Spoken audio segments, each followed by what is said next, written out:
Have you ever wondered what it really takes to run a world-class ad agency? Well, episode 5 of the AdLabs takes you inside David Ogilvy's legendary playbook, and we are updating it for today's marketing world. Whether you're running a boutique firm in Nairobi or managing campaigns across continent, you will learn how to hire the best, inspire creativity, and win the right clients, and keep your team happy and productive. This is the behind-the-scenes blueprint you wish you had when you started. Search AdLabs now, hit play on episode 5 and start building your agency. Well, welcome back to AdLabs, the podcast where we decode timeless marketing wisdom and put it into actionable strategies for today's digital world. Every episode, we dive deep into iconic advertising lessons, dissect them, and give you the modern playbook to put them into action. So whether you're a solo entrepreneur, the founder of an SME, or you're leading a global brand, this is the podcast for you. My name is Vera Phoebe from VP Creations. Let's get started. Well, if you have ever dreamed of running a world-class advertising agency, or simply you want to understand the secrets behind it, especially the most successful ones, you are in the right place. Today, we are diving into David Ogilvy's timeless blueprint for running an ad agency. So we are breaking it down into clear, actionable steps that you can use to grow and manage and inspire your creative team in 2025. This article is also very important for me because as somebody who is running a small ad agency for solo entrepreneurs and also small scale businesses, macro businesses, just understanding the foundations that led to such a great legacy could be very much important, even for you if you're trying to find out what to look for if you want to engage an agency, for example, to work with. So How to Run an Advertising Agency by David Ogilvy, who was the chairman of Ogilvy Mather International. Ogilvy Mather at that time had now 46 offices in 24 countries, and as a guide to the heads of these offices, from his words, I believe in the Scottish proverb, hard work never killed a man. Men die of boredom, psychological conflict, and diseases. The harder our people work, the happier and healthier they will be. Make working at Ogilvy Mather fun. When people aren't having any fun, they seldomly produce good advertising. It kills grimness with laughter. Maintain an atmosphere of informality. Encourage incubants and get rid of sad dogs who spread gloom. Always be honest with your dealings with clients. Tell them what you will do if you are in their shoes. While you are responsible to our clients for sales and results, you are also responsible to consumers for the kind of advertising you bring into their homes. So always tell the truth, but make the truth fascinating. Principle number 1, there shall be no poachers or loners. Our offices must be headed by kind men who command respect, not poachers or loners. In offices, we need to have high standards of personal. Number 2, a big man without pettiness, a formidable individual. Safe guts under pressure, resilient in adversity, and has a big heart. Brilliance, not a safe plodder. Considerate, demands a lot but forgives mistakes. Someone cannot just make a tiny mistake here and you're off with their heads. Come on, because mistakes are likely to happen everywhere. Even in the most amazing corporations, mistakes happen. Number 6, a streak of unorthodoxy, the urge to do things in a different way. When you think different, you produce different results. The courage to make tough decisions, including firing non-performance. And in order to maybe arrive at that non-performance, always have true KPIs. Like you'd rather fire people on merit rather than you just woke up and you decided you don't like them. Inspire enthusiasm with gusto. Be that person who inspires laughter, who inspires fun, who inspires people to want to come to work and work with you. Don't be the kind of leader who just wants to spread gloom. Decisive, speed in grasping nettles. Be able to see what is destroying the organization as fast as possible. Number 10, ability to hire and promote people of superior talent. So when you find people who have superior talent, hire them fast and promote them. And promoting does not mean a fancy title. Also pay them a livable wage, because there's absolutely no way someone who is intelligent and smart is just taking peanuts and not not thinking about their lifestyle, or they're not, forward thinkers in that category. Absolutely not. So if you treat your lieutenants as subordinates, they will be less effective. If you treat them as colleagues, they will be more effective. And when you're treating people as lieutenants, the people who are working under you, make sure you also draw that line. I mean, there's that important thing of trying to appear as colleagues, even if you guys are earning extremely different amounts of money, but also have that boundaries so that people understand that for structure to exist, there has to be leadership, and you cannot be mix matching leaders every single time you please and you feel like. That is a powerful way to build politics in and out. Our top management in each country should function like a round table, without the next discipline of a military hierarchy with its demanding pecking order. It has to be a place where it encourages independence, responsibility, and loyalty. It reduces dependence on one man who is sometimes absent, often fallible, and always mortal. So even as founders of agencies, even as founders of business, always understand that if your business only depends on you, you're mortal. One day you will be absent. So always have that thing in the back of your mind. When this finally comes to fruition, because it will happen, what's likely to happen next? So if you don't have structure, if you don't have proper leadership, if you are promoting people based on whether you like them or not, whether they come from your family or your tribe or not, what happens is very quickly that business is just gonna fall down and collapse. So you better make that decision of always build with structure, always have tabled roles, always be able to communicate and lead with and truthfulness. Ferment and innovation. Your paramount hiring problem is this: advertising is one of the most difficult functions in an industry. And it's also true to marketing in any organization. And too few brilliant people want careers in it. So when you find someone who is eloquent, who understands data, who understands the business aspect of marketing, you're very lucky. Very few people who are intelligent want careers in marketing. It's very true. So make a cautious effort to avoid recruiting pedestrian hacks. Create an atmosphere of ferment, innovation, and freedom. This will attract brilliant recruits.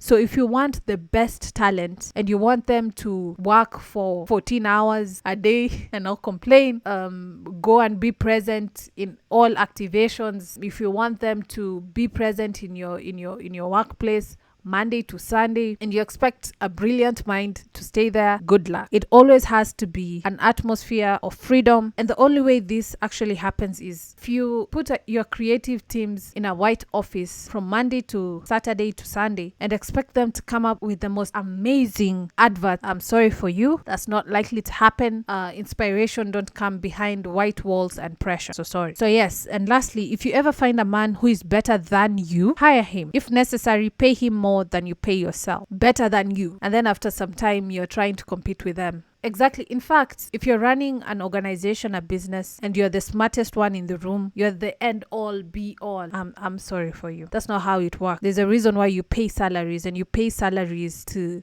get a mind that thinks better than you, that comes up with way more intelligent structures, and that's how you're able to progress. But if you feel intimidated all the time with intelligent people around you, and intelligent does not mean an A material. Intelligent means people who are able to think through things critically. Otherwise, you'll be moving very fast, making mistakes along the way, things that could be avoided, and then getting people to fix those mistakes. And it becomes this endless cycle of just mess. In recruitment and promotion, we are fanatical in our hatred for all forms of prejudice. We have no prejudice against Roman Catholics, against Protestants, against Black people, against Jews, against agnostics, and against foreigners. And many of times I've seen that, especially for founder-led businesses that lead with a lot of tribalism, you want to tell me you're going to kick out the intelligent one and keep the not so intelligent one because they come from your tribe. The most important function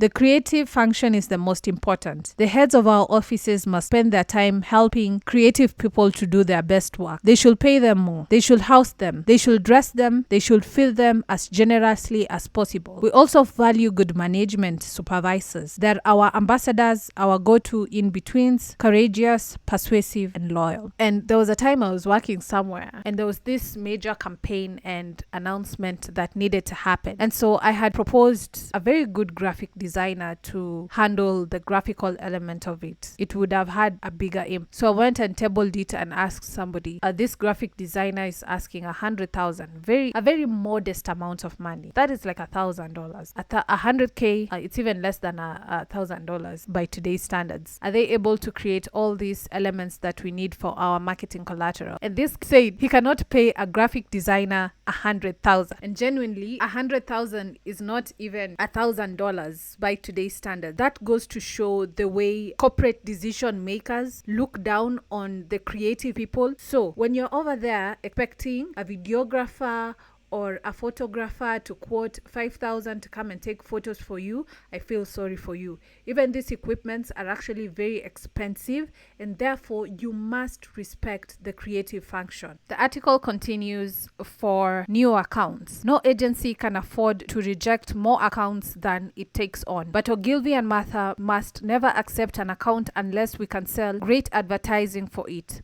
When we take on an account, we owe the client to do the absolute best advertising we can, devote more attention and brain power to the account than the client would have ever gotten from any other agency. And this is true for the customers that I intend to work. So I only take up organizations and businesses and industries that I know I can dedicate my time, brain power to solve their advertising problems. If I'm not enthusiastic about it, if I know I am not motivated to handle the account, I just don't take it. In all of our departments, only top people must instill healthy discipline. We must be careful not to let discipline destroy our creativity. So discipline comes in forms of structure. Discipline comes in forms of reports. Discipline comes in form of respecting hierarchy. No matter where you are, hierarchy must always be respected.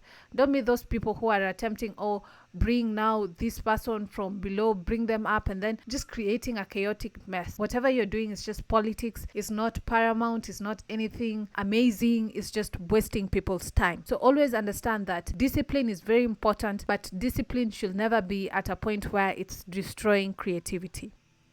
And this is my interpretation for the article. David Ogilvy's guide reads like a leadership manual as well for building not only just an ad agency, but a culture of excellence. The heart of it is high standards, partnership, innovation, and relentless focus on creativity. In 2025, these principles still apply, not just to agencies, but to corporate marketing teams as well, inside brands, banks, tech companies, and even NGOs. And here's how the lessons translate in today's corporate world as well. Number one, global application. Whether you're a multinational agency or running a 12-person marketing department for a major corporation, the concept of partnership and fun at work directly affects creativity, retention, and campaign success. Internal marketing teams that foster collaboration across departments, sales, product, customer service, and produce stronger campaigns. If there's that collaboration between all these departments, is very important. So if the sales does not work well with marketing, because nobody has time for that until marketing, sales, product, customer service are working together, that is when you're getting proper campaigns. The latter is there if there's a lot of politics. If one leader within these teams do not work well with the others, nothing is going to function well. Number two, hire better than yourself. Ogilvy said, if you find someone better than you, hire them, even pay them more. For corporate teams, that might mean bringing a specialized SEO analyst, a brilliant copywriter, or a data scientist who can make your brand's marketing even smarter. Another thing, creative as the core. Ogilvy placed creative output at the center of agency life. Not only agency life, but also marketing teams. Corporate teams can learn from this. Your internal campaigns, product launches, and brand activations need to stand out creative, not just safe, template-driven content. Diversity and inclusion. Ogilvy's stance on avoiding prejudice was ahead of its time. Today, diverse perspective in corporate teams mean campaigns resonate across more markets and different communities. Fit over volume. Agencies shouldn't take on clients they cannot do great work for. Corporate teams have a parallel lesson. Don't take on every marketing request from every department without prioritizing. The best team choose projects that align with the big brand's strategy and picture. Same as communication, same as internal communication teams and PR teams when it comes to picking out what is the priority that needs to be communicated. The bottom line is whether you're pitching to clients or you own your very own C-suite, Ogilvy's management blueprint in itself, it's a master class in balancing creative excellence with disciplined execution. Well, thank you so much for listening to today's episode. It has been epic creating this episode for you. If you're thinking of running a small advertisement agency or a marketing agency overall, it is very, very important to have these principles when you're expanding your team and also when you're working with customers as well. Always remember that. Take on work that you are very proud on working on, because if you just do things for the money only as a motivating factor, you will end up having unhappy clients, and it also translates in your advertisement as well. This has been so great recording this episode for you. My name is Vera Phoebe, founder of VP Creations. Until next time, bye.